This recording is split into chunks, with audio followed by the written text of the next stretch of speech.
सगळीकडे चांद्यापासून बांद्यापर्यंत काम झालं पाहिजे।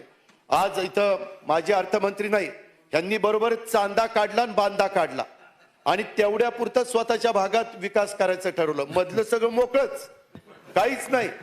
तुम्ही स्वतः देवेंद्रजींना विचारा, चंद्रकांत दादा पाटलांना विचारा, चांद्यापासून बांद्यापर्यंत सगळीकडे जर विकास केलेला असेल तर म्हणेल ते मी ऐकेन। पण निमित्त काय काढलं? एक राज्यमंत्री कुठला होता? बांद्याचा म्हणजे सिंधुदुर्गचा, आणि एक होते अर्थमंत्री चंद्रपूरचे चांदा।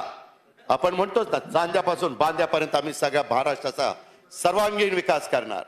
या पठ्यांनी दोघांचं निवडली शहरं आणि दोघांचाच विकास चाललाय। ही अवस्था आहे। मी आकडे देतो, मला फार त्यांचा पंचनामा करायचा नाही, परंतु तुमचा नाईलाज होता मुख्यमंत्री महोदय, कसं नाही म्हणायचं, कारण सगळ्यांना असले हौसे नवसे गवसे सांभाळावे लागतात, त्या पद्धतीनं तुम्हाला ते करावं लागलं। परंतु अध्यक्ष महोदय, केसरकरांना मान्य नसलं तरी त्यांना कशा मार्गाने निधी द्यायचा ते मी ठरवेन, काळजी करू नका।